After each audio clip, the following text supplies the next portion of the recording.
Muy bien, maestra Josefina. Muy bien, pues entonces, muy buenas tardes a todos. Muchísimas gracias por acompañarnos esta tarde al evento que hoy nos convoca, a este conversatorio en torno a esta tradición de los moneros muy emblemática de aquí de San Pedro, de nuestro querido pueblo mágico de San Pedro Tlaquepaque. Ahorita mencionaremos quiénes nos van a acompañar en esta primera parte. Una segunda ocasión en la que habrá una presentación del libro que también ahorita presentaremos a ustedes. Y bueno, para ello, pues me acompaña la directora de la Escuela de Artes y Oficios, Ángel Carranza, la maestra Josefina, un servidor, Aldo Fierros, cronista municipal de San Pedro Tlaquepaque, y hoy nos toca darles la más cordial bienvenida a nombre del Gobierno Municipal de San Pedro Tlaquepaque, a través de la Dirección de Cultura y en especial del doctor René Arce, que como ustedes vieron algunos al inicio, aquí está.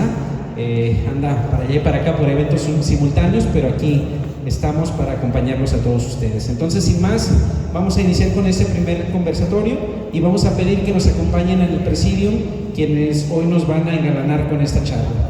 En primer término, a Pilar Núñez, bienvenida.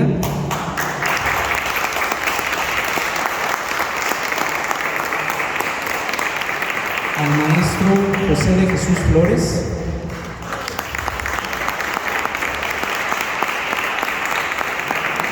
A Fernando Martínez Zúñiga, bienvenido.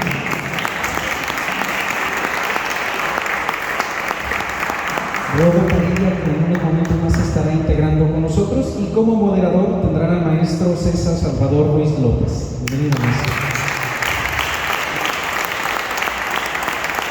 Sin más, cedemos el uso de la voz al moderador de la mesa y a los participantes de ella. Nuevamente, bienvenidos. Hola, buenas tardes. Espero se encuentren muy bien. Muchas gracias por acompañarnos. Van a notar que no tengo una voz así muy fuerte. Voy a tratar de comunicarme lo mejor posible. Pues agradecerles nuevamente su presencia a todos en este hermoso recinto que es el Museo del Premio Nacional de Cerámica Pantaleón Panduro, que tiene el nombre de uno de nuestros moneros más representativos, y explicarles un poco la dinámica. Vamos a dividir el conversatorio en dos etapas.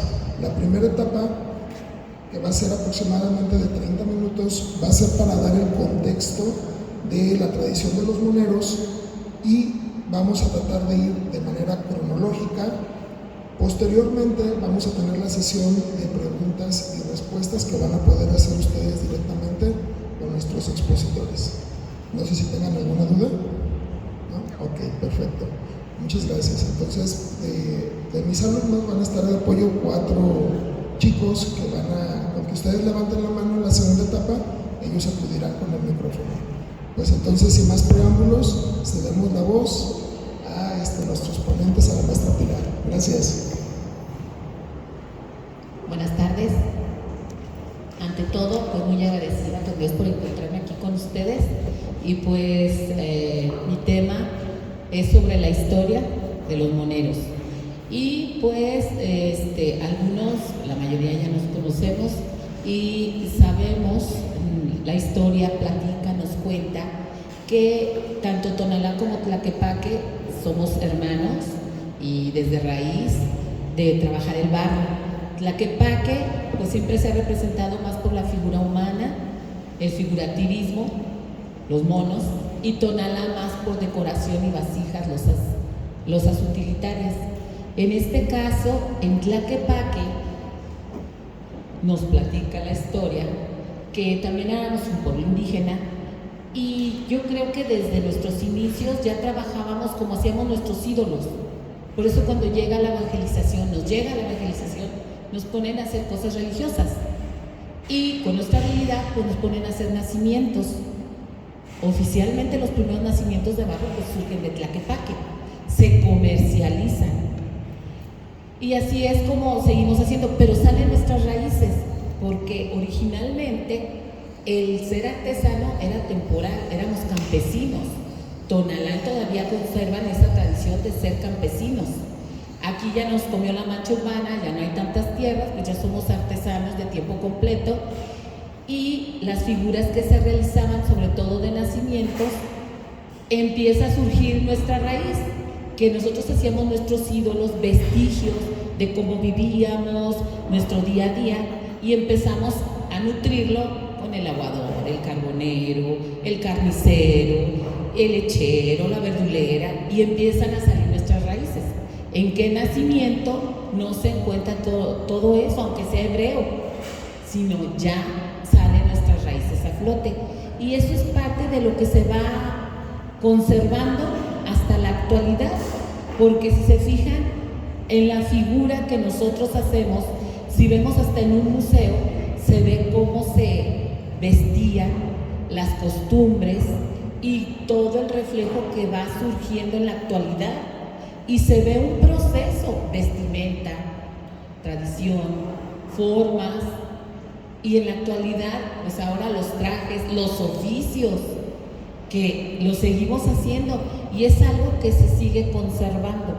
Nuestras raíces, nuestra tradición continúa, se retroalimenta con la llegada de los evangelizadores y actualmente se sigue proyectando. Entonces sí es una manera que se mantiene viva. Y también pues los invito a que los que estén interesados, pues es parte, sé que hay técnicas que se aprenden en las escuelas, pero muchas de esas técnicas se nutren en nuestros talleres, nada más que ellos ya lo hacen académicamente con un programa. Nosotros a lo mejor no lo tenemos tan programado, pero llegamos a hacer especialización, que los muchachos que salen de las escuelas quieren aprender a trabajar un material y a modelar. Gracias.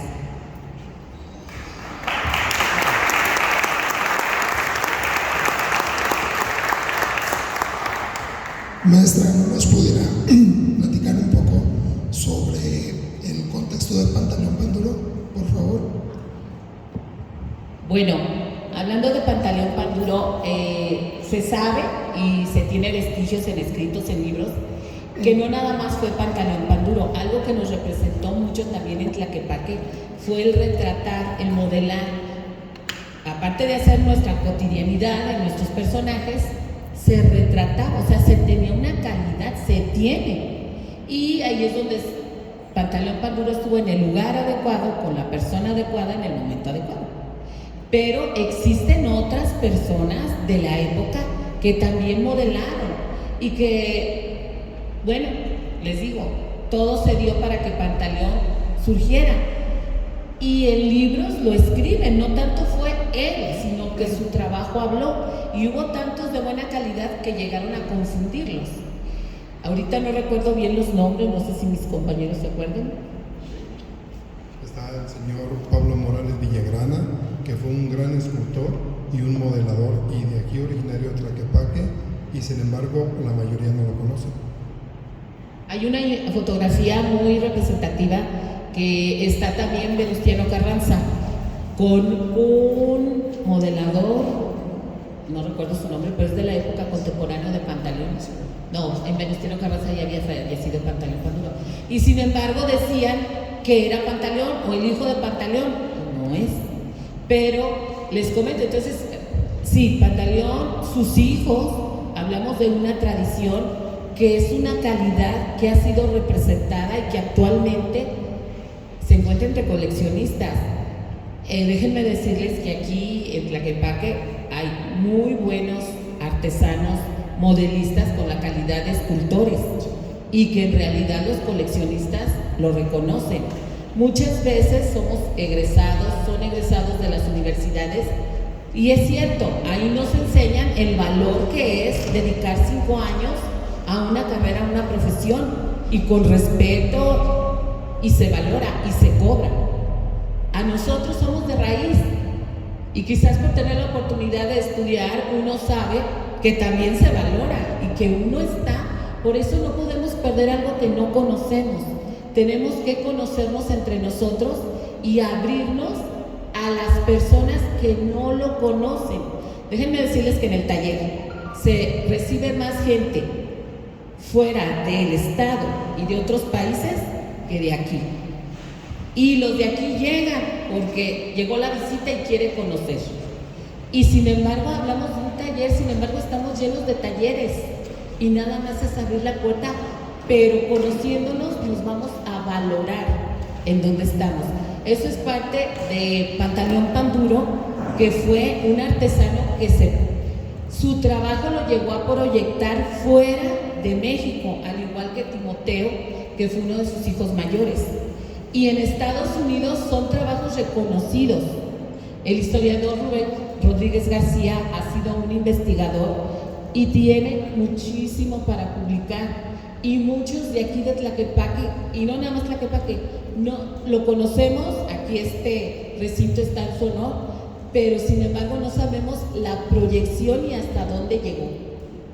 Eso es parte de que los invito y que pronto espero Rubén Rodríguez saque ese libro para que todos lo conozcamos. Sí, sería bastante interesante, maestra. Muchas gracias por su intervención.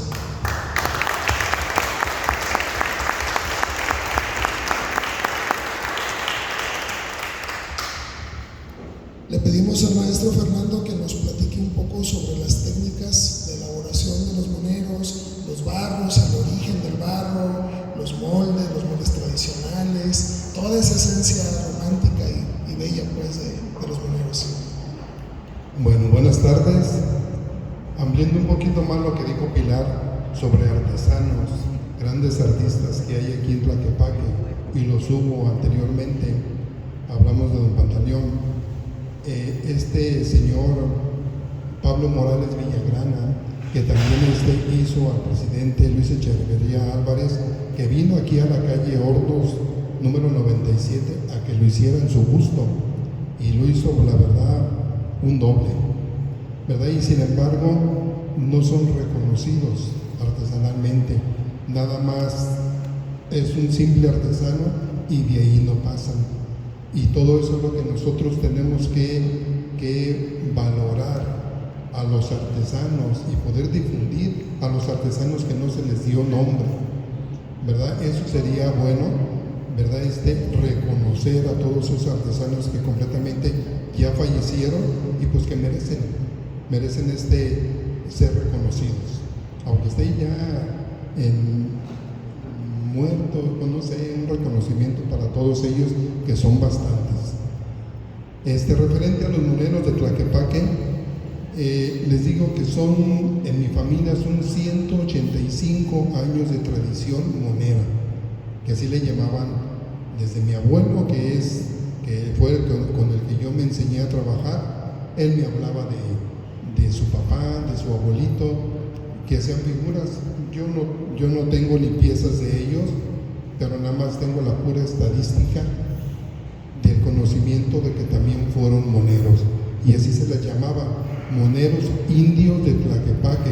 ¿Por qué? Porque los hacían como tipo rancheros, siempre fueron en rancheros, no es el tradicional que ahorita viene de España y de Italia. Simplemente son oficios rancheros, y es lo que más manejamos aquí en Tlaquepaque, los rancheritos, ¿verdad? Es lo que hacemos actualmente. Nosotros hacemos de todo tipo, pero es lo que más se maneja en los moneros de Tlaquepaque. Sobre los barros, aquí en Tlaquepaque ya no hay mucho barro, ya no hay de dónde explotar, ya no tenemos minas de barro. ¿Por qué? Porque ya todo está urbanizado completamente. ¿De dónde lo tenemos que traer? De nuestro vecino Tonalá. Y ahí completamente hay barros de diferentes calidades. Hay barro rojo, hay barro blanco, barro negro. Es el que más utilizamos nosotros los artesanos, y hacemos mezclas. Lo podemos utilizar con un poco de arcillas y pigmentos para darle una coloración al barro. Esas son técnicas que uno los conoce en los propios talleres, porque en las escuelas no le enseña nada de eso. Nada más le dicen este es barro de uno, de otro y de otro. Y en los talleres, ¿qué les podemos enseñar? Cómo preparar ciertas mezclas para darle al barro un color completamente que en el sancocho les va a salir ya diferente. No les va a salir ni colorado, ni blanco, ni negro. Podemos hacer un mestizaje entre los barros diferentes. En cuestión de quemas, pues desgraciadamente aquí en Tlaquepaque, ya no, al menos en la zona conurbada de Tlaquepaque, ya no nos dejan quemar con leña.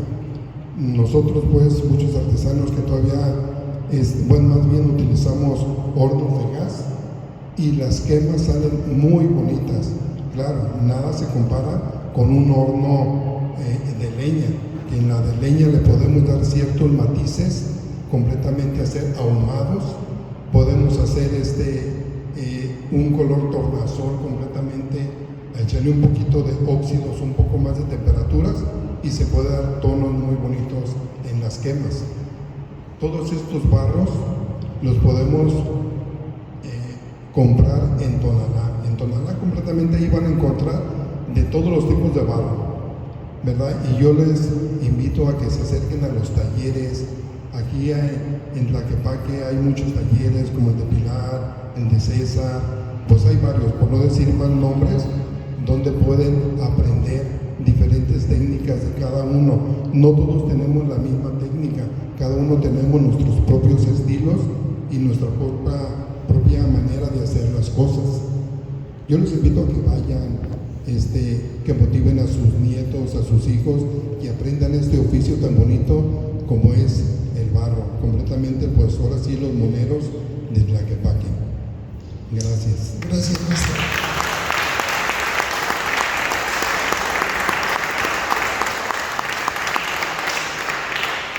Creo que sería importante platicar también sobre otros dos puntos. Uno de ellos, los moldes, que lo que es el modelar es uno de los sellos de aquí de Tlaquepaque, y la elaboración de los moldes, porque tenemos la etapa de los moldes clásicos de barro de hace 2 siglos, que todavía algunos siguen funcionando y que a veces los tienen como herencia, y también sobre las decoraciones, sobre los estilos, sobre todo pues sobre los policromados en frío.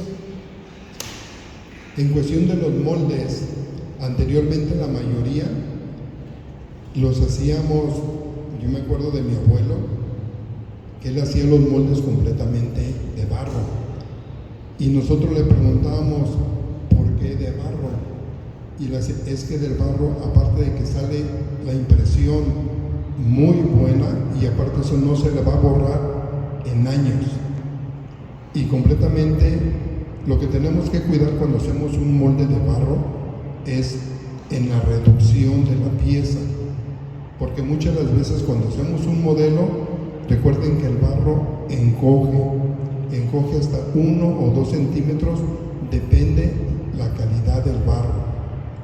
Eso es una de las cosas importantes. Más aparte, el hacer la pieza, el molde de barro, tiene otra enjuta, otro centímetro y medio. Así es, completamente ya son 2 reducciones, más la pieza que se está haciendo de barro, estamos hablando de una tercera reducción. En el secado ya no, como muchos dicen, la quemada es otra reducción. No, el secado es la última reducción que tiene el barro. Por eso tenemos que, cuando hacemos un molde, tenemos que tomar bien la medida para que nos salga una medida exacta. De lo contrario, va a haber de 1 centímetro a 2 centímetros de reducción, dependiendo en la pieza y las arcillas que utilicen. En los moldes de yeso, pues es más fácil hacer un molde de yeso, pero pues también tenemos el riesgo de que un molde no nos dura tanto tiempo. Así como nos puede durar una semana, nos puede durar hasta meses, hasta años, según el uso que les demos. Eso es la importancia en cuestión de la diferencia entre un molde de barro y un molde de yeso.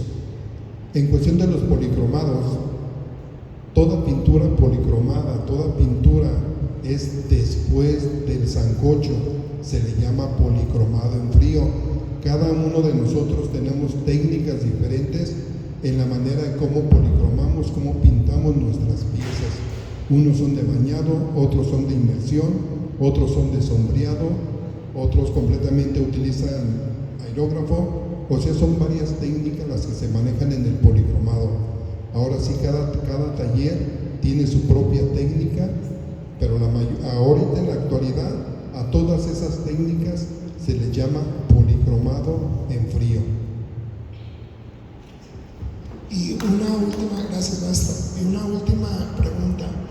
Aunque se utilizan los moldes porque te ayudan en una parte del proceso de elaboración, en algunos casos, porque en algunos otros casos es un modelado completo de cero, y más si son piezas únicas, pero a veces cuando interviene el molde, pues se tiende a pensar que se demerita la calidad de la obra, pero en el caso de los moneros, todo lo que vienen a ser los detalles agregados, los brazos, los pies, yo creo que sí sería muy importante si nos pudieran platicar un poco, porque muchas veces eso no se ve y se piensa que completamente la pieza se forjó en el molde, y no es así. Sí, así es. Para elaborar una pieza siempre tenemos un macho. Por ejemplo, es el puro tronco, lo que es del hombro a la rodilla. Es el único molde que manejamos. Ya todo lo que son pies, manos, adornos, todo lo que lleva es completamente a pulso. La cara, pues sí tenemos algunos moldes para facilitarnos, pero eso es cuando sacamos producción. Cuando hacemos una pieza, que es como por ejemplo una pieza de concurso, tiene que ser completamente a pulso, no utilizamos molde para nada. Esa es la gran diferencia entre tener un molde o hacer una cosa, una pieza completamente a pulso. Es muy diferente y la calidad lógicamente sube más el costo en un modelado que un vaciado. Ok, maestro, muchísimas gracias.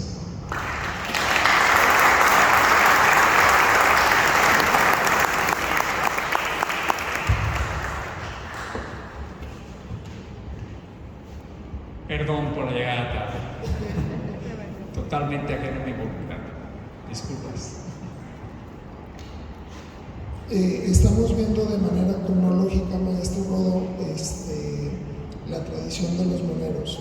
Entonces empezamos con historia, con la época actual, con el maestro Fernando y una manera de conservar la tradición, de seguirla, y pues ya la época moderna, si nos pudiera usted ilustrar, mucho se lo agradeceríamos.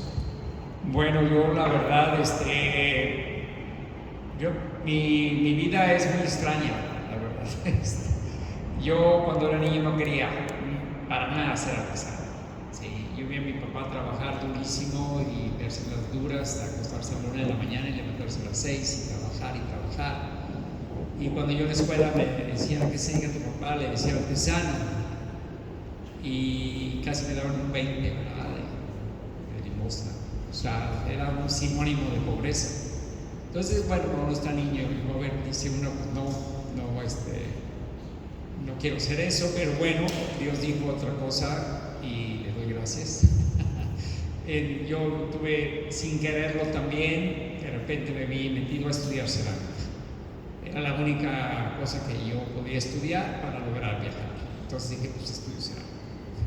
Y bueno, sí, pues estudié cerámica y bueno, gracias a eso me encantó y ya hice vajillas, hice floreros, hice cosas y yo no hacía monos para nada. Y gracias a una crisis que hubo, precisamente, yo vendíamos todo, toda nuestra producción se iba a Estados Unidos y en el 1993 ya no resistimos más porque el peso se fortaleció tanto que llegaban los dólares y no nos ajustaba para los gastos. Entonces yo ya dije, no, yo no dejo la cerámica, y yo quebré. Y le dije a mi esposa, ¿sabes qué? Voy a hacer algo. Yo lo hago solo, ya no tenemos taller, llevaría en la parte de atrás de casa, yo con un hornito y voy a hacer unos monos. Entonces, y les quiero compartir esto es padre porque definitivamente fue de Dios, totalmente, porque yo dije, yo no me voy a otro negocio, la cerámica es lo que me gusta y yo creo que podemos vivir de ello. Entonces, cuando yo estudié ingeniería cerámica, estudié en Japón y allí había un lugar en el sur de Japón que hacían unas muñequitas que les llaman kokeshi. y era a base de un cilindro y una esfera, no sé si las han visto. Son muy famosas y a mí me causaban mucha gracia.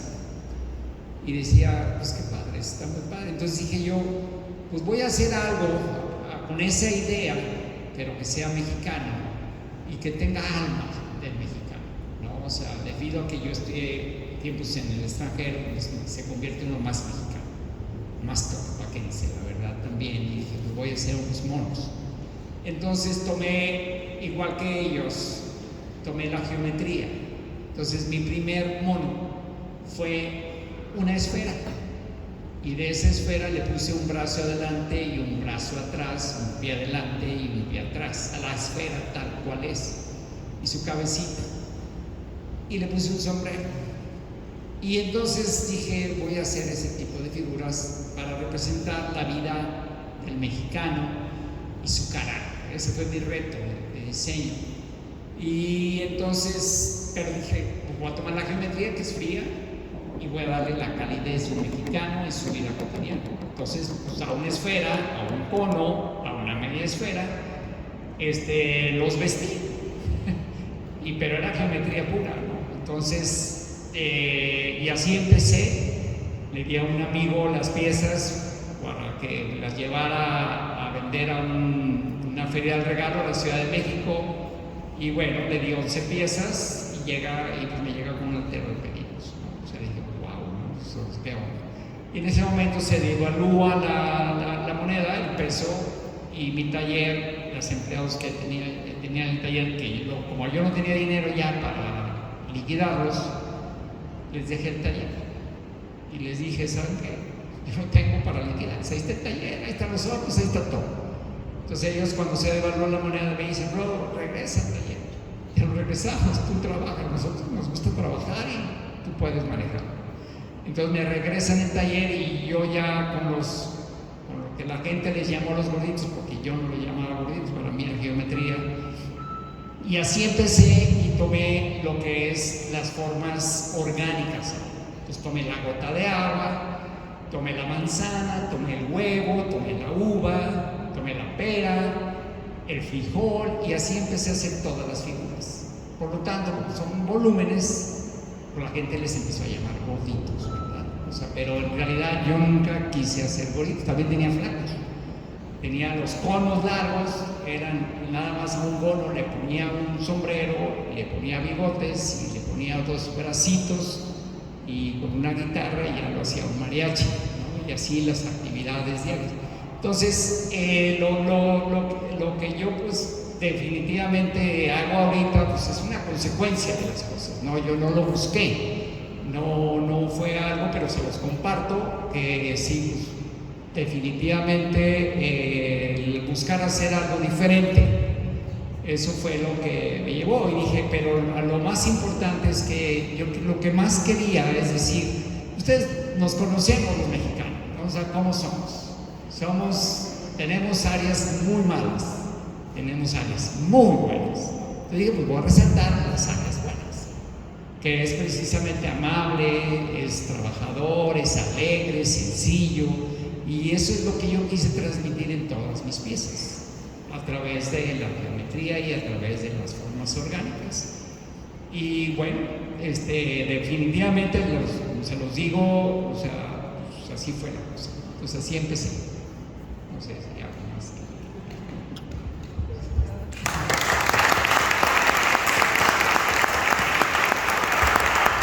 Una pregunta, maestra. ¿Usted cómo ve o cómo fue incorporándose a la tradición de los moneros? Sí, bueno, es que definitivamente yo creo que desde que hice el primer mono me consideré monero.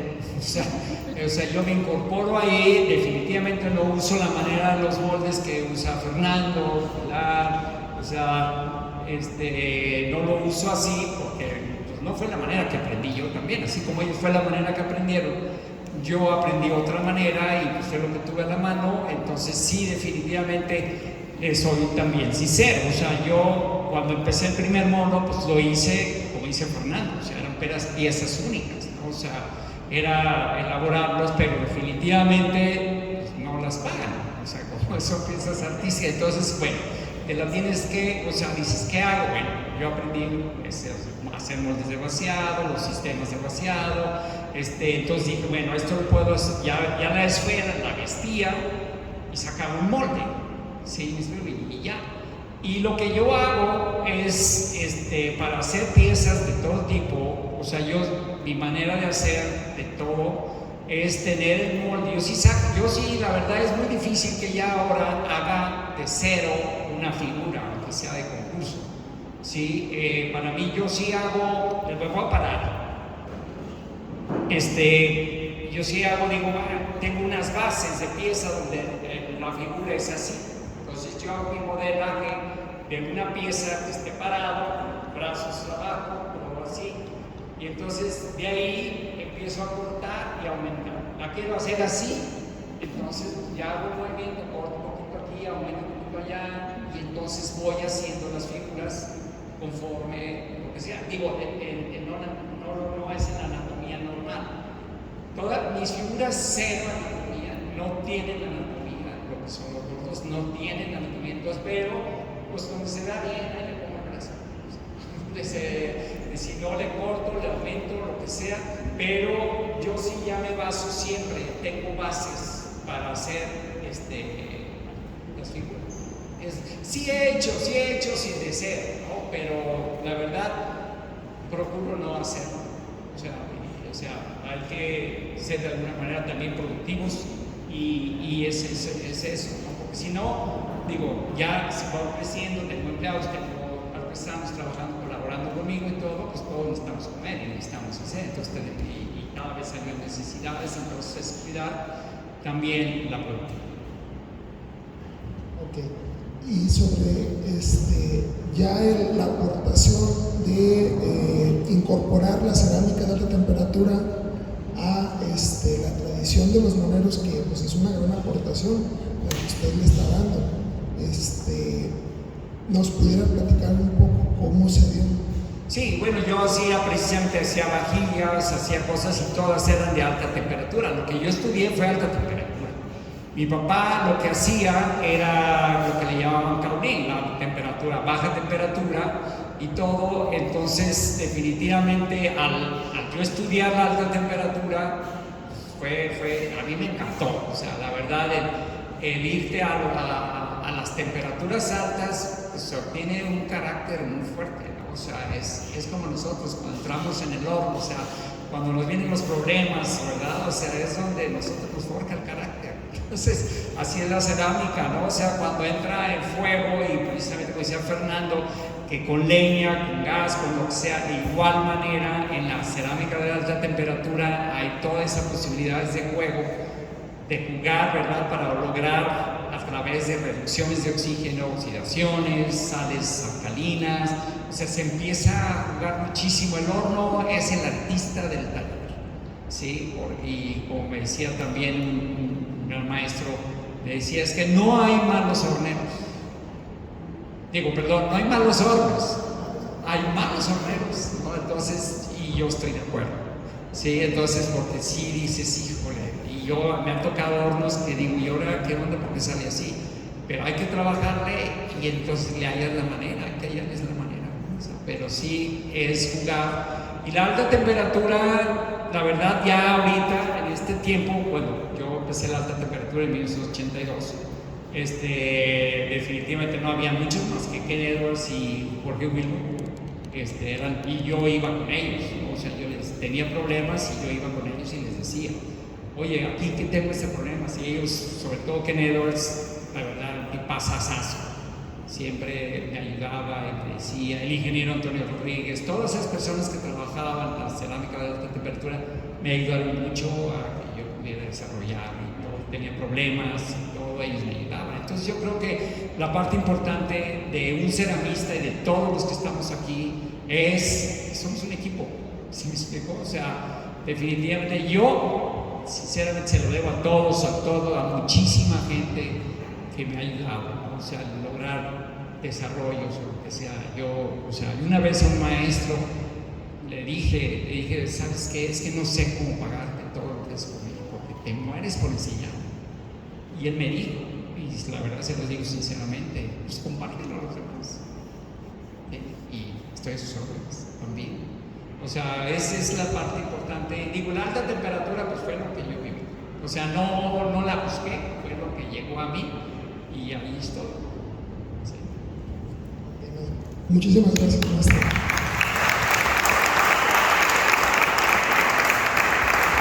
Maestro Jesús.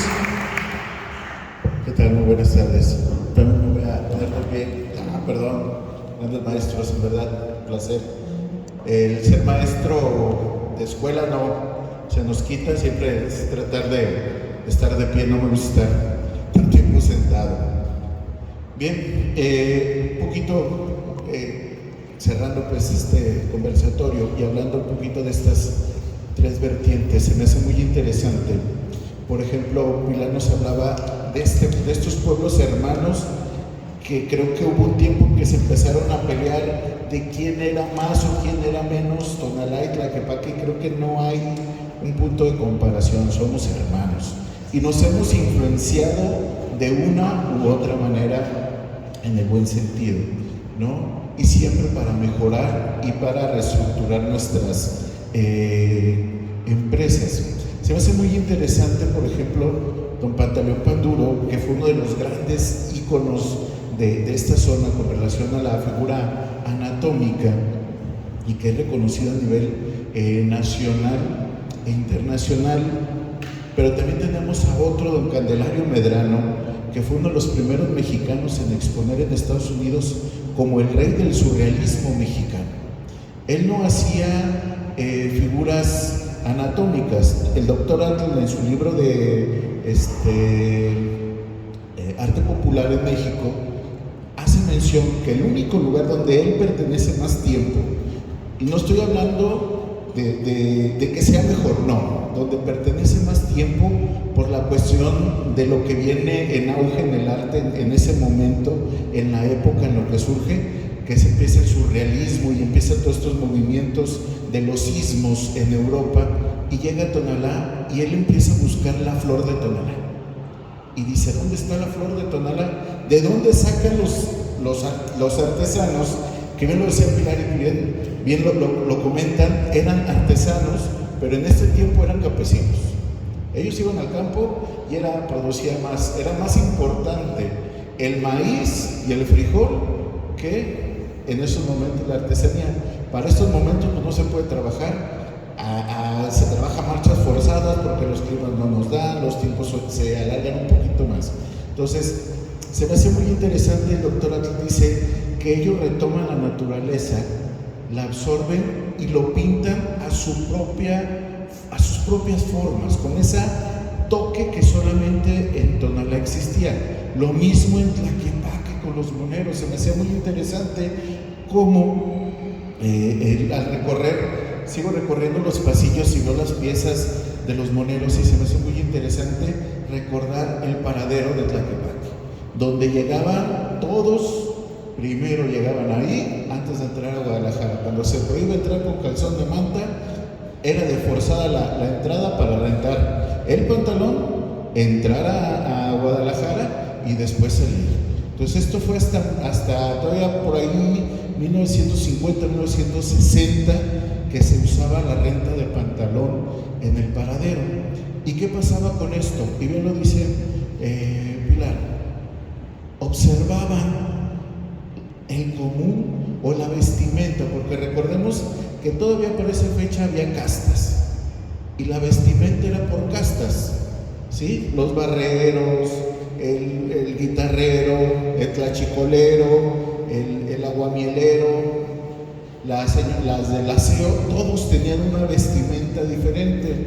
Si ustedes observan muchas de las piezas que son del siglo pasado, van a encontrar esa estética preciosa, esa parte del arte, del reflejo, que bien lo decía, ¿no? El arte es el reflejo de una sociedad y ahí está plasmado y encapsulado, que se me hace muy, muy interesante, ¿qué es lo que está pasando? Y que esa es la aportación del maestro Rodo Padilla, que empiezan los futboleros, el bicicletero, todas estas nuevas formas y nuevas vestimentas de una u otra forma que está proponiendo hacia la parte cultural, que en algún momento decía un maestro en la preparatoria, soy técnico ceramista en Tonalá, que si en este momento hubiera un cataclismo y se acabara la sociedad como la conociéramos, las sociedades venideras,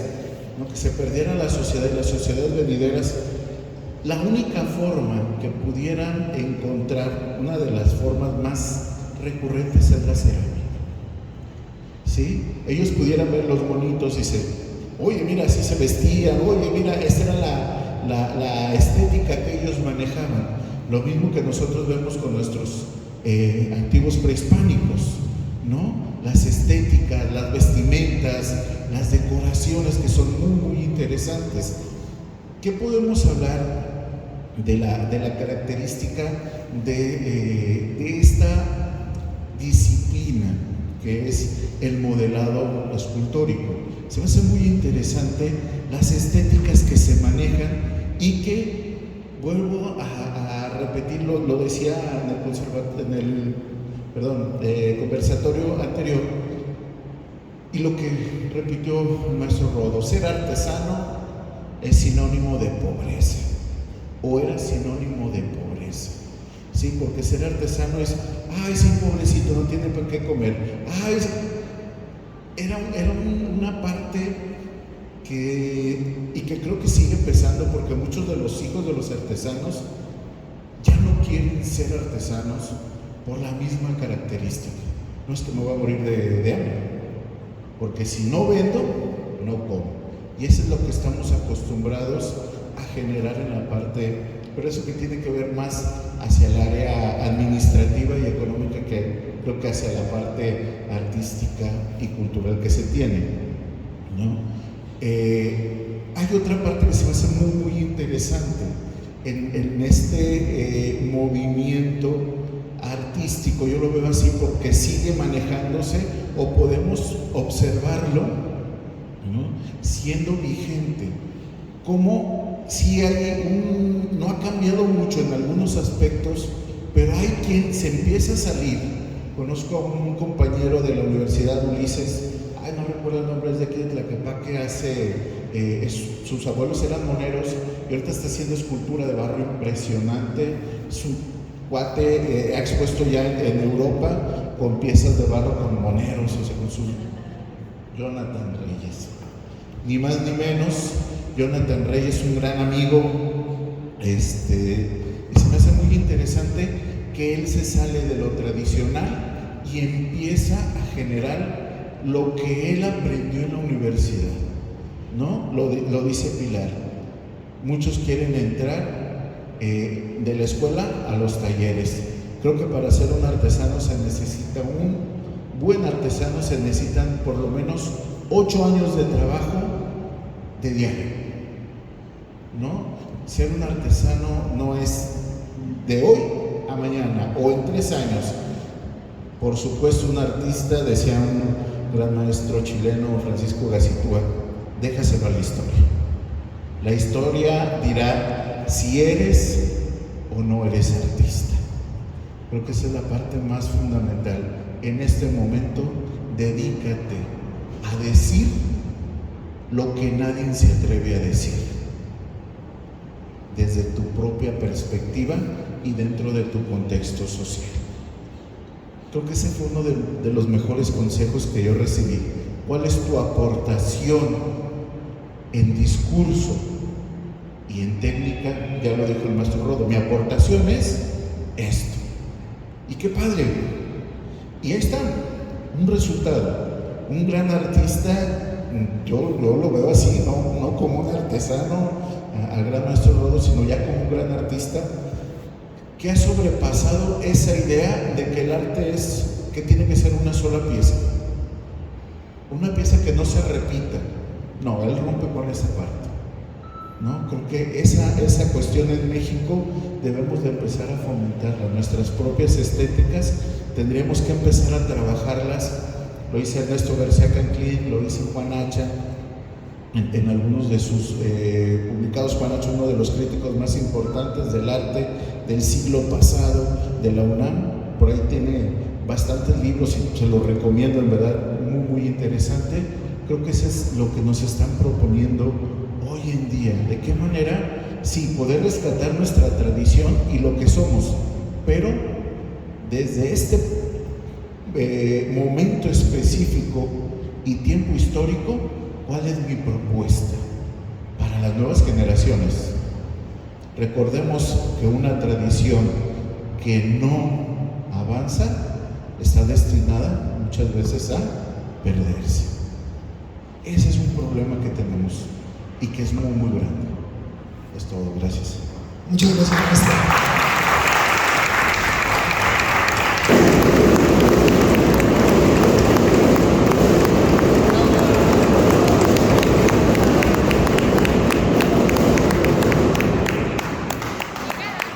Gracias, César. Aquí hay el municipio.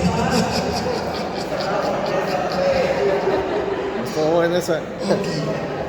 Pues procedemos con la sesión de preguntas y pues están los panelistas y ¿con quién empezamos? Hola, buenas tardes. Me encantó todo lo que han compartido en estos conversatorios y sobre todo pensábamos que adentrarnos a la cerámica es algo que no sabe a dónde va a terminar. Y por sus historias se me hace como muy complejo que nosotros podamos estar digiriendo toda esta información, sobre todo porque hay como muchas secciones dentro de la cerámica que son muy bonitas de explorar, toda su trayectoria, los procesos de aprendizaje que nos han permitido en sus talleres. Y a mí me gustaría saber cuáles son las estrategias que ustedes proponen desde su historia, desde sus raíces, para que la cultura monera continúe, se preserve, se conozca y que estas jerarquías del artesano, el alfarero o el artista se diluyan como para poder posicionar como tal la tradición monera. Entonces, si nos pudieran hablar más de esas estrategias que ustedes están impulsando día a día. Gracias. Sí, pero me gustaría respondértela. Yo sé que todos tenemos un punto de vista, te voy a dar el mío. Mira, la experiencia que yo tengo de trabajarlo desde niña, bueno, a mí, a diferencia de Rod, mi papá me cautivó cuando lo vi de niña de 5 años, ver como un trozo de barro lo transformó en una figura para la escuela de mi hermana. Entonces vi un trozo de barro que con las puras manos hizo un Sócrates, un bustito. Y yo ahí me quedé, no supe en qué momento, pero yo dije, yo a eso me voy a dedicar. Y pues le doy gracias a Dios porque pues, a esto me dedico. Esa vivencia, así como lo comentó Rodo, a los artesanos, a mi papá fue uno de los artesanos manteniendo hijos, pues que lo tenían siempre arcado con el precio de cuánto es lo menos y si te compro más y te dejo efectivo, ¿a cómo? Y pues mi papá caía, entonces siempre lo tenían, bendito Dios, nunca faltó trabajo, pero pues siempre lo tenían acá. Entonces, yo recuerdo que un hermano, cuando fuimos creciendo, yo veía la obra de mi papá, la llegué a ver en la tele, tenía 12 años, y la llegué a ver y decían, ¿y esta obra? Y decían, anónima. Es de Tlaquepaque, pero es anónima. Y yo le decía a mi papá, papá, son tus monos. Y mi papá, sí, en Puebla. Pues sí, pero ¿y? Entonces era algo que se te iba grabando en la cabeza. Yo admiré mucho a mi papá. Entonces eso, pues yo creo que influyó mucho en que yo quería hacer lo que él hacía. Gracias a Dios este trabajo dio para darnos carrera a todos los hermanos. Éramos 6, somos 6. Y nos dio trabajo. Y sin embargo, nunca nos dijo, a eso te vas a dedicar. Pero sí sabes trabajar y sabes mantenerte. Se fue pasando el tiempo. Les estoy platicando esto porque se fue viviendo, yo lo viví así, y al estarlo viviendo, llega un momento, uno de mis hermanos es licenciado en turismo, se especializó en mercadotecnia, y él le decía a mi papá a los 16, 18 años, papá, es que si te vas a Europa, todo esto allá lo reconocen. No, hombre, papá, esto se te vendería. Y yo nomás pensaba, llega uno y te tienen las puertas abiertas y ya, pues qué fácil. Pero pues era una manera de mi hermano decirle, y yo veía, y mi papá va ahí, pues ¿cuándo? Y se fueron dando las cosas. Nunca dejamos de ayudarle a trabajar aunque estudiábamos, aunque trabajábamos cada quien en nuestra carrera, teníamos que llegar y había trabajo para ayudarle, pero siempre mi papá seguía con un precio, pues, ahí. Cuando una amiga y yo se nos da la oportunidad, decidimos entrar a ENAR, que todavía existe. Para mí fue un juego. Fue decir, ella y yo, entramos a ENAR, así como Rodo, saqué una línea de cuadros con figuras, pero ya eran cuadros pintados al óleo y con figura de barro, el leñador, el pescador, porque tenía la habilidad, así como Rodo dice, yo creo que es algo que se usa entre los moneros, que tenemos un molde base y lo modificas, pero tienes que tener esa habilidad para hacer los movimientos. Entonces, pues yo de un leñador, pues lo hacía pescador, lo sentaba y lo ponía a pescar, al leñador, a la verdulera, y la empecé a meter a cuadros. Hubo una moda que se vino, pero yo la saqué con óleo y la figura. Entonces, se veía una pintura. Saqué eso y una amiga y yo dijimos, vámonos metiendo a ENAR. Voy y le digo a mi papá, y mi papá dice, se los voy a resumir, 4 meses diciéndole, papá, vamos a entrar a ENAR. Y un mes antes me dice, ¿tú qué traes? Le digo, pues vamos a entrar en ENAR, vamos a pagar, va a ser un stand, papá, lo que a ti te dicen ahora lo vamos a hacer nosotros. Y me dice, eso no es para nosotros. ¿Cómo no? Sí, papá. ¿Y cuánto cuesta? Tanto. ¿Y quién lo va a pagar? Pues tú. Yo lo tengo. Y él lo pagó. A partir de ese momento dimos un brinco. Y digo dimos porque yo iba con mi papá. Mi papá dejó su mercado. Entonces, ¿qué es lo nuevo? Pues sí, darnos la oportunidad, unirnos. Yo doy gracias a Dios. Yo conozco a Rodo, conozco a Fernando, a él tengo poco de conocerlo, pero yo los considero mis amigos y cuando necesito, pido apoyo. El entrar en ENAR, nos acogieron a mi amiga y yo, compañeros, que Rodo los conocen, que los conocen, de aquí, de Tlaquepaque, porque yo nada más sabía producir, no sabía empacar, no sabía levantar un pedido, sabía llenar una nota de venta, pero tienes que tener dado de alta, tener una cuenta en el banco, tarjetas de presentación, todo lo hice en un día porque una amiga llegó y me dijo, toma Pilar, ve, sácale copias y ponte a llenarla. A mí la diferencia fue que yo inicié prácticamente en el 94-95, México era el boom, todo lo que era mexicano se vendía. Yo el día que llegué a ENAR, llegaban los cheques y el efectivo para levantar pedido. Aparte, como ahorita preguntabas, los medios de comercialización. Hay medios de comercialización que te respaldan y que tú tienes que quedar bien. ENAR es una proyección a nivel nacional, pero también ellos te piden formalidad y eso ayuda a uno a ser formal, a quedar bien. Las exposiciones, como Rodo lo mencionaba, en México también eso te piden. En ese momento era una exigencia, pero el que tú participaras en una exposición de ese nivel era un respaldo para el cliente, que no se vaya a llevar tu dinero, que podían llegar y dejártelo en efectivo. Pues gracias a Dios estuvimos participando en exposiciones. Ahora existe un fomento artesanal muy digno, que uno empezando como artesano o siendo creador, trabajando el barro, es algo de nuestras raíces te dan apoyo. Ya no es la verdad. Sí existe el comerciante que llega y te quiere poner precio a tu mercancía, pero si tú te dejas es porque no sabes en dónde estás. Tienes que valorarte, porque si no lo valoras tú, nadie te lo va a valorar. Gracias a Dios, me gusta lo que hago, y el entrar a un ENAR y ver ese mercado es saber que puedes llegar, y más que saber, se te abre el panorama y dices, pues es que aquí estamos, la gente llega y lo admira. Las piezas que nosotros hacemos, que tenían 150 años, las descubrían como nuevas.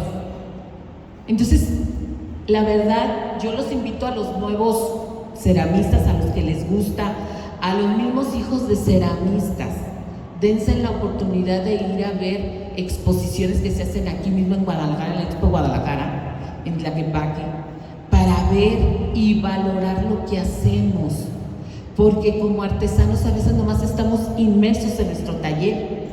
Eso le pasaba a mi papá, y nos gana la necesidad, entonces dejamos que nos pongan el precio, pero vendo. ¿A qué precio?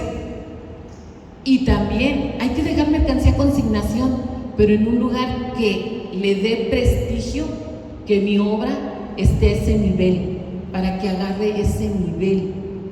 Y vale la pena esforzarse para que una galería acepte tu pieza y tú aceptes dejarla en esa galería, en esa tienda. Existe el fomento artesanal, Casa del Artesano de Tlaquepaque, en Tonalá y en varios municipios, fomento artesanal a nivel estatal. Existe un FONAR a nivel nacional y existen varias instituciones que nos pueden apoyar a no malbaratar nuestra mercancía. Existen los tianguis culturales, que también es bueno saber ir a ver y hasta, ¿por qué no probarlo? Yo estuve en el mercado en el tianguis de Santa Tere cuando inicié. En el tianguis de Santa Tere, vendí en Tonalá. Anduvimos en varios, mis hermanas y yo y amigos, porque queríamos vender y vendíamos, pero fuimos viendo cuál era nuestro nicho de mercado. Entonces, yo los invito a que lo que hagamos con amor y con bendiciones de Dios, quedando bien, siendo responsables y vendiendo calidad, la gente nos busca y los van a buscar porque se maneja un estilo y se es responsable, y así como dijo el maestro Flores, solamente el tiempo dirá si va a ser un clásico o no,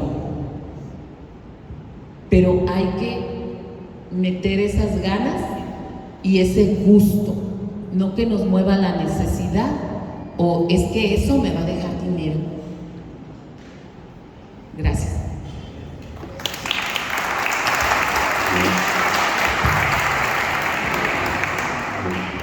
Excelente, estoy totalmente de acuerdo con Pilar, menciona mucho todo eso, yo también lo estoy de acuerdo con ello. Yo quiero nada más, hay una parte importante, ya hablamos de la comercialización y todo. Fíjense bien, hay una cosa, ¿cuántos moneros hay aquí? Muchos. ¿Cuántos quieren ser moneros?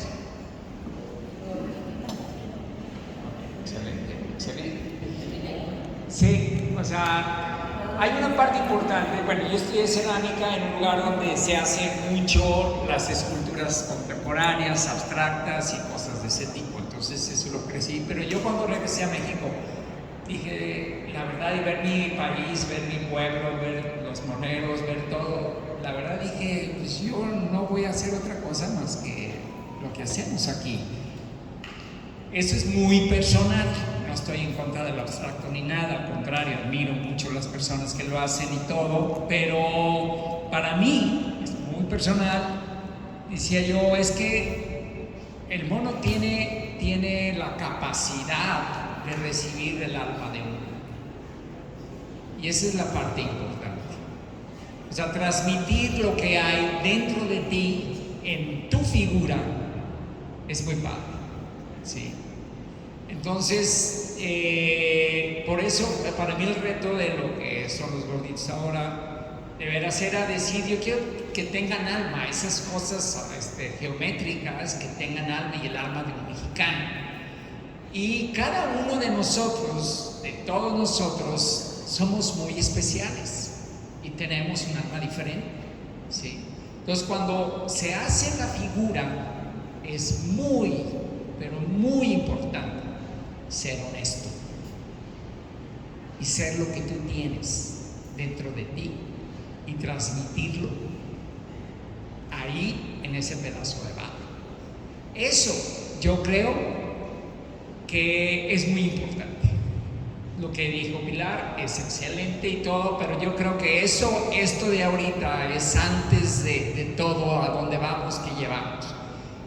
Yo les voy a platicar unas experiencias, o sea, yo tuve una experiencia con Dios hace 20 y tantos años que transformó mi vida, cambió mi vida, y desde ese momento trato de transmitir todo lo que Él hace conmigo.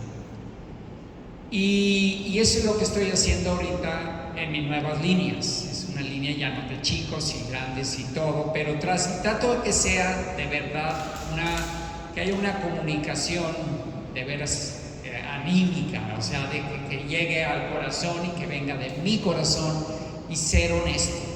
Me ha costado mucho trabajo, se los confieso. ¿Saben por qué me ha costado trabajo? Porque dentro de nuestra naturaleza hay esa necesidad del ego de artista y ser reconocido.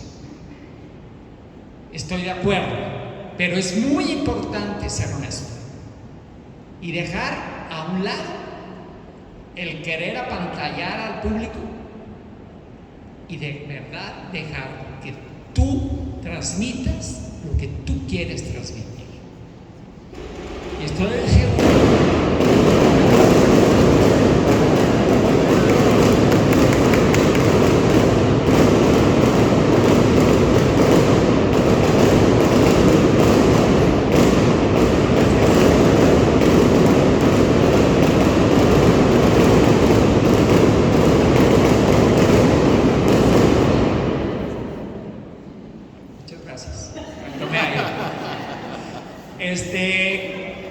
De verdad, yo estaba así haciendo una pieza y de verdad bueno, yo hice muchas piezas queriendo transmitir eso que les digo de todo lo que Dios hace conmigo, y sí tuve exposiciones fuera del país, todo, pero no pasaba de ahí, ¿me explico? O sea, y salíamos bien y nos arreglaban los gastos y comía y todo, pero pues yo seguía y dije, esto no es, pero voy a transmitir lo que quiero transmitir. Entonces ahorita estoy haciendo niños, entonces tengo que transmitir verdaderamente cómo es los niños. Entonces la colección nace y se llama De los niños es el reino de los cielos. Entonces yo en mi afán de apantallar, en mi afán de prostrar una pieza acá toda apantalladora, pues no lograba transmitir lo que es un niño. ¿Sí? Entonces dije, pues ok, vamos con ello, voy a tratar de ser congruente y lo traté de hacer y dejar que Dios de veras me ayudara a hacerlo. Y yo se los digo, bueno, eso se lo tengo que transmitir, pero yo estaba haciendo esa obra, una obra así, y yo decía, ¿qué? Y yo decía, no, esto está súper sencillo, le decía a Dios, o sea, está súper sencillo, no, esto así. Y estaba así yo trabajando con ello, cuando llega una persona, y era una persona de España, que yo ni conocía ni nada, y fue al taller y lo pasaron ahí, y yo estaba trabajando en ello, y llega, y yo no la tenía terminada la pieza, la ve, y lo único que dijo, bueno, yo la quiero. Todavía ni la terminaron, pero ¿qué es a lo que voy es esto? De veras se los comparto de mi corazón, no quiero, o sea, porque es gracias a Dios, pero es lo que ha puesto en mi corazón, y yo hago esa obra y dije, wow, tienes razón, O sea, bueno, la historia es larga. Ella inaugura una galería en Madrid. Quiero que inaugurar la galería. Puntuó, basta, ya llego ahí. Y una de las cosas que me impresionó, porque la verdad, si se los digo, yo soy, gracias a Dios, es todo lo que soy. Estaba ahí y pues a la hora de la exposición, pues mucha gente y todo, y una pregunta me hicieron. Y me dijeron, ¿cómo le hiciste para llegar a esa sencillez? Yo se los dejo porque queremos apantallar, queremos hacer lo máximo, queremos ser reconocidos, y ese ego nos hace mucho daño, ¿sí? Cuando tú te doblas ante ese ego y dices, ¿sabes qué? Lo que hay en mi corazón lo voy a transmitir, entonces hay una comunicación. La gente ni se da cuenta, pero están atraídos por ello.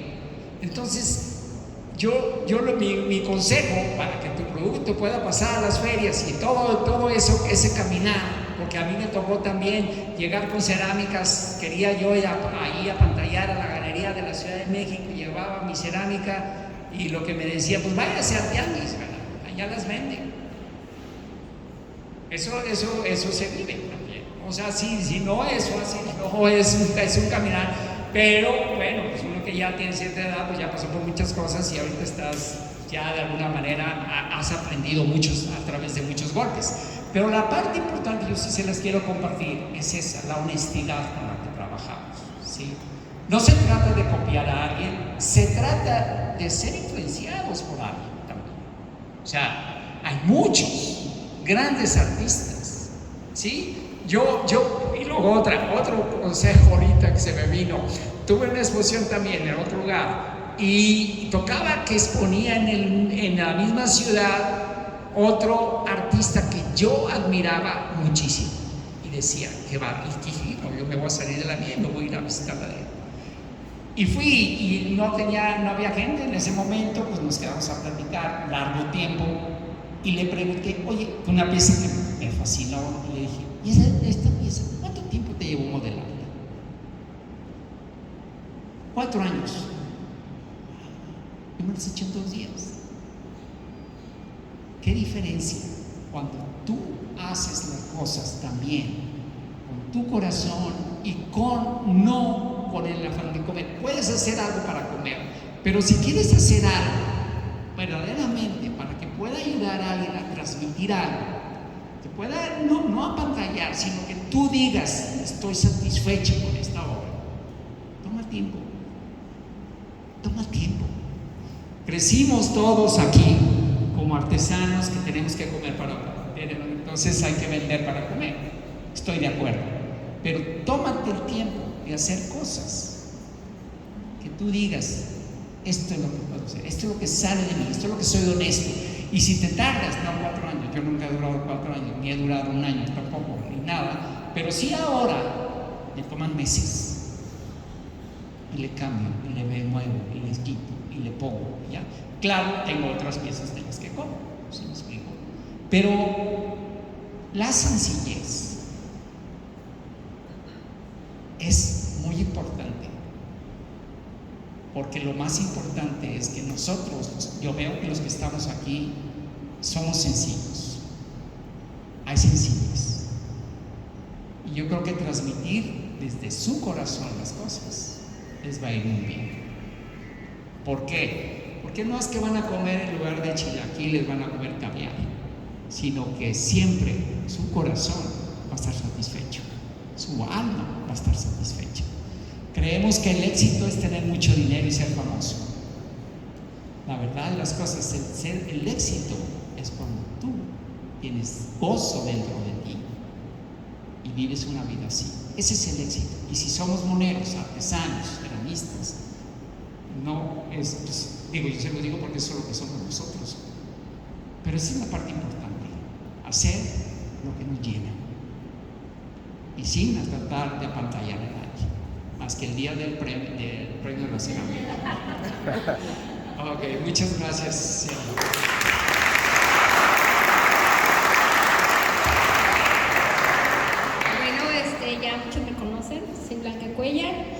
Pues tengo relativamente poco, unos 15 años dentro de la parte artesanal. Vengo de familia artesana que se dejó de hacerlo, y yo ya a los 39 años andaba perdida por la vida y dije, esta es mi vida, y ahora lo he retomado. ¿Por qué platico esto? Porque ahorita todo lo que están mencionando a mí me mueve el corazón. ¿Por qué? Yo trabajo lo que es, doy experiencias a los turistas. En 20 minutos fue la idea, como dijeron, todo lo que dijeron aquí, innovar. De hacer su propio jarrito. Ya tengo 6 años, gracias a Dios, y ha sido un éxito de hacerlo. ¿Y a qué voy con toda esta plática y a la pregunta de ustedes? Mi meta fue transmitir el conocimiento a la parte turística. ¿Ustedes creen que es importante meterse a la escuela para dar exclusivamente a hacer figuras en barro, que se haga toda como una temática de hacer figuras, entrar a las escuelas, a las áreas turísticas? Yo a mí lo que se me facilitó y me gustó mucho fue trabajar el torno. La parte de figura la trabajo y estoy estudiando más, pero no es mi facilidad. Entonces, ¿ustedes qué opinan? ¿O qué propondrían de este conversatorio para que diéramos, que no sea una plática, que sea un seguimiento de, ok, esto tenemos que hacer para continuar en las escuelas? ¿Qué propondrían ustedes en este momento para así poder concluir?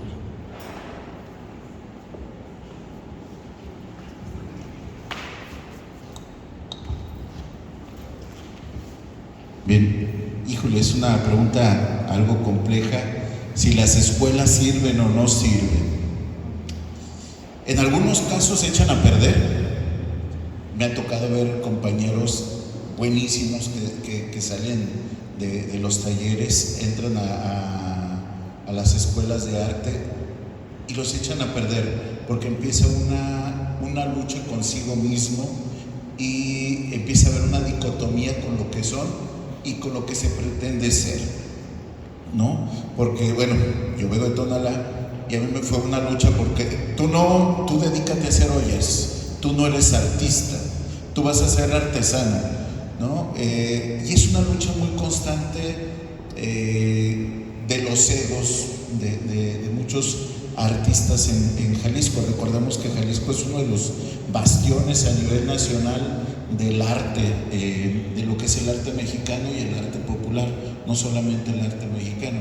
Tenemos 10 maestros artesanos, bueno, del primer libro de Banamex, 10 de los grandes maestros artesanos de México. Algunos todavía viven, algunos ya no, pero en esta nueva edición de Banamex, Jalisco tiene una enorme mayoría de maestros artesanos que cada uno de los estados no tienen, por ejemplo, en diferentes áreas y materiales. Creo que aquí lo interesante es, yo te recomendaría o le recomendaría aprender técnicas. Creo que esa es la parte más fundamental. Y lo dijo Rodo, y yo lo decía el maestro Rodo, y hace un momento lo dije yo, que es la parte importante, lo que yo quiero decir.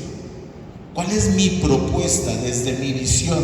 Porque dentro de los términos nuevos sociológicos que empiezan a ponerse en moda, como la mismidad, la otredad y la alteridad, tu mismidad, o sea, yo soy maestro también de artes, perdón, me voy levantando, no puedo estar sentado por más que intento. Dentro de esta parte de las artes, yo hablo con mis alumnos y la mismidad es eso que nos hace únicos. Por ejemplo, si yo les digo, uno de los cuadros que todos conocemos, La Última Cena, ¿no? Todos ubicamos La Última Cena y sabemos quién la hizo, Leonardo da Vinci. Y dentro de su mismidad, de su experiencia, creo que solamente Leonardo da Vinci pudo expresar o pudo haber expresado la última cena. Ningún ser humano pudo haberlo hecho como él lo hizo, ¿sí? Ningún otro ser humano pudo haber expresado lo que el maestro Rodo ha hecho, lo que la maestra Pilar, lo que el maestro Fernando ha hecho. Nadie más puede hacer eso porque es su mismidad, es su propia forma de ver el mundo, su propia estética, esas condiciones que involucran el lugar donde naciste, la familia, el clima, tus amigos, el alcohol, todo un sistema, ¿no? Y que te hace un ser único y irrepetible, pero que también al final la otra edad es el otro. ¿Cómo te reflejas en el otro? Y empieza a haber una alteridad. Es que esto no me gusta. Y empiezas a discutir y a fomentar, que creo que es lo que debemos de empezar a acercarnos, no de la gente que nos diga, ¡ah, qué bien! ¡Oh, sí! Oh, eres una fregona! ¡Oh, eres un fregón! No. El que te ayuda a seguir adelante es el que empieza a ver esos detallitos, ¿no? Y que creo que es lo que pasa en muchas de las cuestiones del arte, y yo lo he visto, que se vuelve más bluff, ¿no? El de tú expones, vamos a alguna galería, y si eres compa, pues no te vas a atrever a, oye, mira, yo creo que es, no, oh, qué fregona eres, oh. Yo creo que los grandes artistas se hacen llegar de la gente que les dice, oye, fíjate que yo aquí vi un detallito, oye, creo que no estoy de acuerdo contigo, y empiezan a platicar, y esas grandes discusiones son los que generan las nuevas formas. Un poquito también, voy a retomar un poquito la plática de la pregunta de la compañera de hace un momento, ¿cómo poder fomentar esto? Tú lo estás haciendo, creo que cada quien lo está haciendo desde su trinchera, ¿no? El fomentar, pero ¿de qué manera vamos a trabajar para que esto siga vigente? Porque cada vez son menos, y yo veo que cada vez menos jóvenes están trabajando el arte, el barro, no digamos la artesanía o el cermonero, el barro como tal, como arcilla, como un material alquímico, dirían los antiguos, porque los primeros alquimistas considerados fueron los ceramistas, porque trabajan con tierra, agua, viento y fuego, y transforman los 4 elementos antiguos, y los transforman, lo decía Pilar, de la nada a algo magnífico, ¿no? Y algo que puede ser durable por mucho tiempo, que últimamente, pues bueno, se ha hecho un poco más frágil, o es más frágil por algunas características. Hay algo bien interesante, como maestro te topas, y que creo que todos nos hemos topado con esa parte, la burocracia. La burocracia es un problema muchas veces para el fomento de nuestra propia cultura, porque dentro de la nueva agenda que tenemos, y no es una promoción, ni tampoco es una lucha contra eso, sino más bien es esta idea, ¿no? La nueva agenda dice, todos somos iguales, y entonces no hay diferencias. No, espérame, las diferencias son muy bonitas, y las diferencias que vio el maestro Rodo cuando fue a Asia, a Japón, y dijo, oye, mira, aquí está esto, y lo tomo, y esto es diferente, y lo voy a llevar a mi comunidad, y hago una hibridación de conceptos y de ideas, y sale una nueva forma. Esa parte es muy padre. Creo que esas visiones son muy interesantes. El decir, todos somos iguales, creo, o que todos vamos a ser iguales, es una utopía, y se me hace muy, sale de esta parte de lo que es la cuestión cultural y artística, ¿no? Creo que esa es la parte fundamental. ¿Qué es lo que debemos de empezar a fomentar?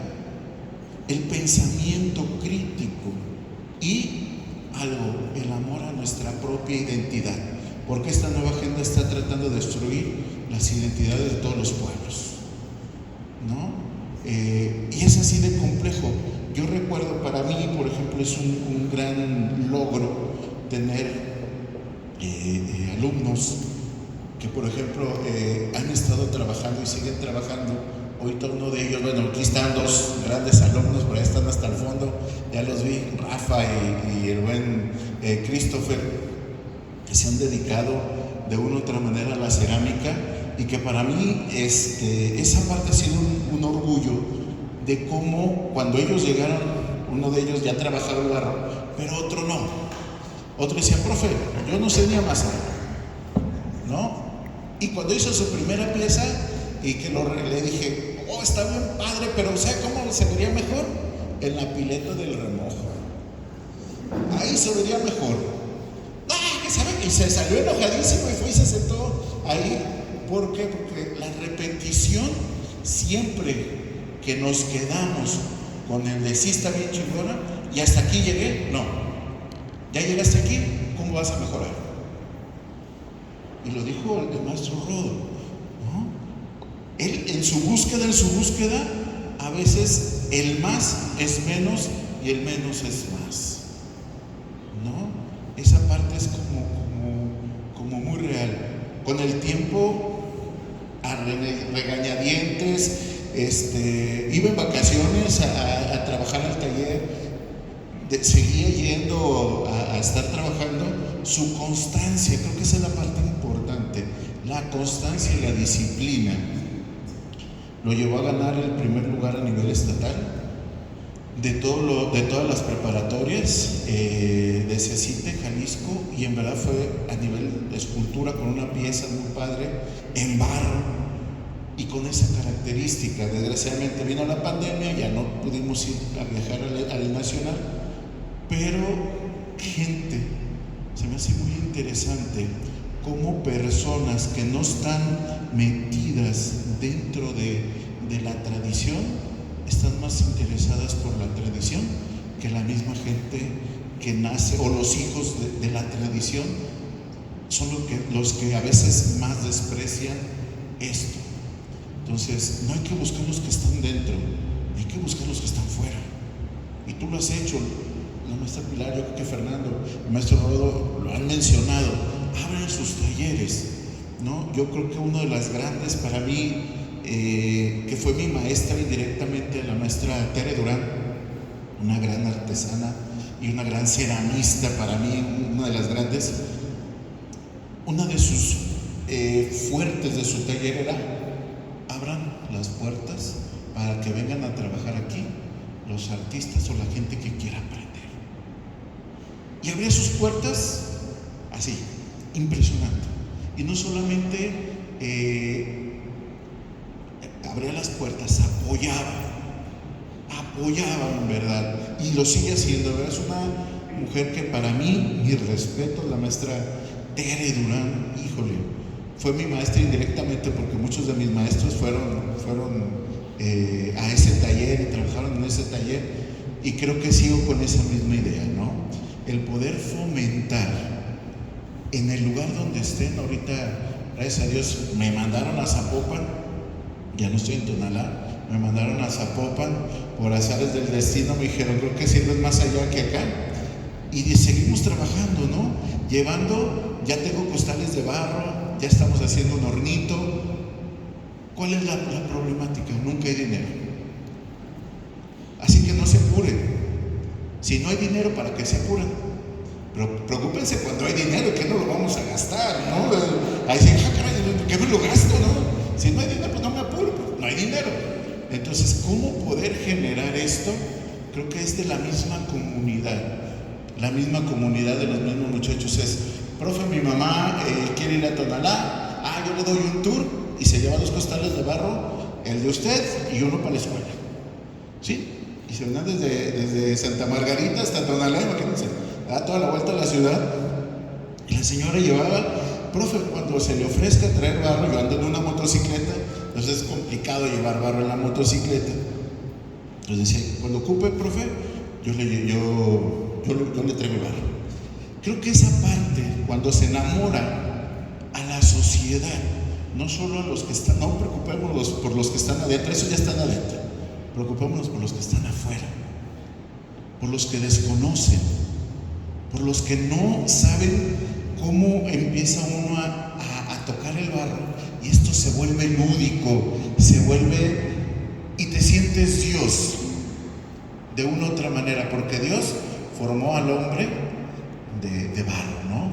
De tierra, y empezar a trabajar con esa parte y empezar a verse reflejados en esto, lo que nos da un cariño enorme, no solamente por la cerámica, sino por la creación misma de cualquier disciplina, sea música, la música tradicional, las artes, los textiles mexicanos que yo veo, los morrales, y que empiezan a enamorarse no solamente del barro, sino de toda la creación de nuestro México, y que empezamos a retomar esa identidad y nos sentimos orgullosos de traer un sombrero, de traer un gabán, ¿no? Es cuanto.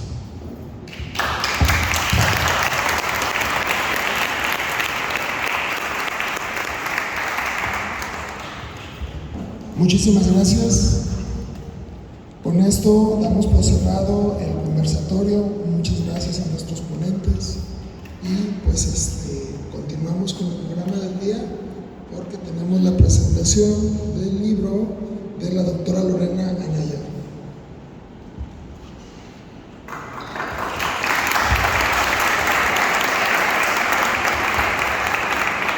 Bienvenida.